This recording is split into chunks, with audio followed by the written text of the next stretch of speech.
I've heard some pretty wild takes on older movies. I'm tired of hearing people say things like, well, it was good for its time, but it doesn't hold up to today's standards, because today's standards are pretty weird.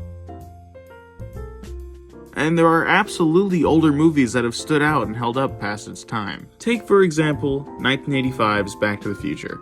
As a film student now, I can pretty much watch anything. I find all kinds of different films appealing, and it's difficult to shake my attention once I'm interested. I've gotten myself into predicaments before where I'm spending time with my girlfriend's family, and I accidentally start paying attention to whatever movie they had on. Now I missed a conversation, and all I know is that The Rock is fast. We were watching faster. I bring this up now because it took me a while to get to the point mentally where I could just sit down and watch anything. When I was younger, if something didn't pique my interests, I wanted nothing to do with it. I was a picky moviegoer. Knowing I'm a fan of film, my dad suggested one night that I watch Back to the Future because it was revolutionary and one of the best films ever made. I told him that the movie was old and didn't seem interesting enough to capture my attention. He was surprised by my answer because he thought it would be a film I'd like, and to my surprise, it became a film I really enjoyed. In my senior year of high school, I enrolled in a video production class. One of the days after we got back from winter break, my teacher announced that we were going to be watching another movie in class. As soon as my teacher said we were watching Back to the Future, I was skeptical, but intrigued. I knew it was a classic, so I figured I could finally get watching this movie out of the way. But I quickly dropped that attitude and took back all the negative things that I had said. Within the first half hour, I was hooked, and I could not wait to finish it. It's a film about a teen boy who's best friends with a mad scientist that built a time machine. When demonstrating how this scientific creation worked, the pair is attacked by terrorists, and the boy is forced to flee the scene in the time machine. He's transported to the year 1955 with no way home. After making his mom fall in love with him and making a mess of everything, his goal for the rest of the movie is to make sure his parents get together so he can continue existing. Describing this film to somebody who's never seen it is comedy gold. This is essentially the plot synopsis I gave my brother to get him to watch it with me. We felt like the plot points just kept trying to top themselves the more invested we got. It has genuine comedic moments and Cordy's 80s movies moments that you can laugh at. The characters are all really fun and entertaining. I love the way that George, Lorraine, and Biff are all presented in both the 80s and the 50s. The actors do such a great job acting much older than they really were at the time. I love the way that George develops on screen, and there's genuine tension when young Lorraine keeps trying to get with Marty. It's a disgusting situation that leads to really funny scenes of Marty doing everything he can to get out of situations with her. I also really enjoyed Doc Brown. Doc?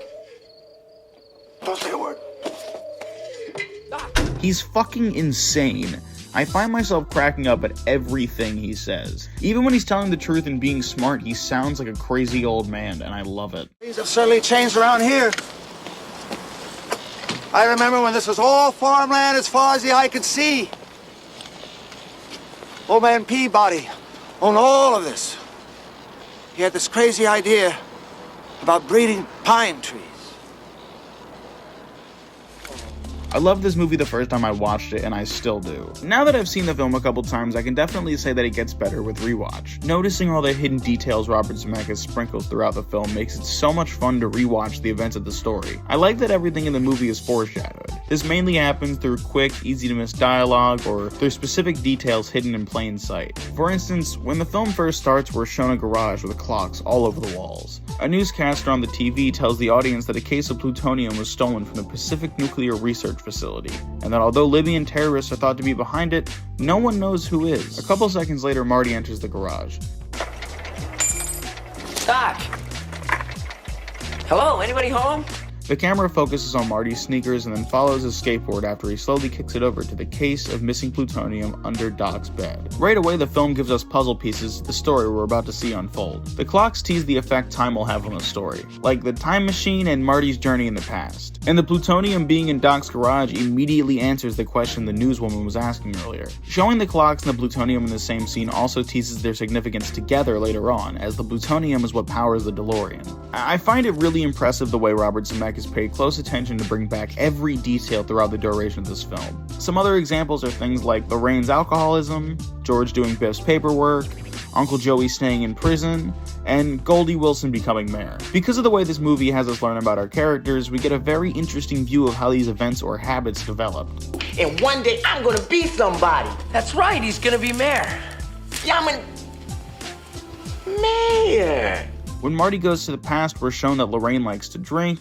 You shouldn't drink. Why not? Because you you might regret it later in life. Marty, don't be such a square. That George used to do all of Biff's homework, and that Uncle Joey spent all of his time in the playpen as a kid.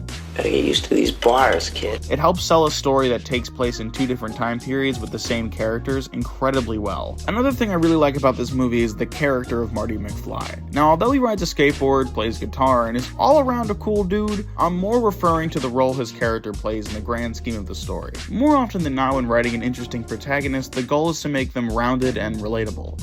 They're on a path to change by the end of the story. This is where Marty differs from many popular protagonists. He has what's known as a flat character arc. Marty doesn't change much from the beginning to the end of the film. The goal in the film isn't to change him, but to change the people around him. This is something I've always found really interesting. The film plays with the way Marty's influenced by the people around him. After one failed audition, he wants to give up on being a rock star, but not because he's insecure, it's because his dad is. We see this as a trait when George is asked about the novels he writes. Oh, no.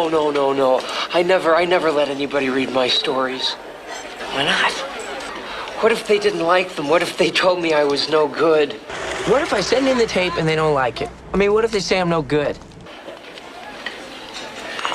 I guess that would be pretty hard for somebody to understand. Jesus, I'm starting to sound like my old man. George's lack of confidence hinders the rest of the family and pushes Marty to want to be nothing like him. This insecurity is present throughout the rest of the family, with Marty's brother stuck at a dead-end job and his sister failing to get a date. It's also apparent with comments like, We all make mistakes in life, children. that Lorraine isn't very confident in her marriage. She admits to the family that she only dated George out of pity after her dad hit him with his car, so they were never together passionately. These events get all screwed up though when Marty goes back in time and accidentally gets hit by the car instead of George.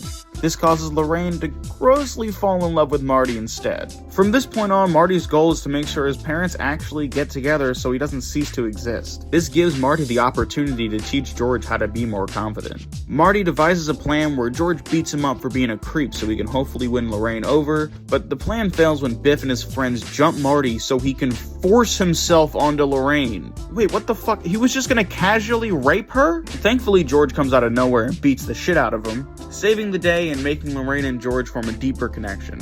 Because of these events, when Marty goes back to 1985, his whole family is different. His brother works at a high-end job in an office, his sister has multiple boyfriends, George's first book just came out, and his parents' marriage is stronger than ever. The lives of the entire family benefit from George earning the confidence that he needed through a protagonist like Marty. Instead of the world changing him, Marty changes the world around him. It's reasons like this why I definitely think this movie would hold up today. Just because something's old doesn't mean it's bad, and that's definitely the case here. A movie like this will always stand out to me. The idea was fresh then, and honestly, I don't think anybody could do anything like it now. If you haven't seen this film, you should definitely check it out. It might seem like I talked about a lot in this video, but honestly, I barely scratched the surface talking about all the things that you can enjoy from this film. The film had a lot of hard work and love put into it, and it's definitely one of my favorites. I really hope they never reboot it.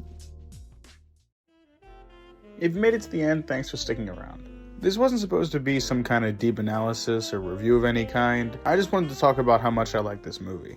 And I still think that if you haven't seen it yet, you should definitely go watch it. I hope you guys enjoyed the video, and as always, like, subscribe, and save Norbert now. Goodbye, guys.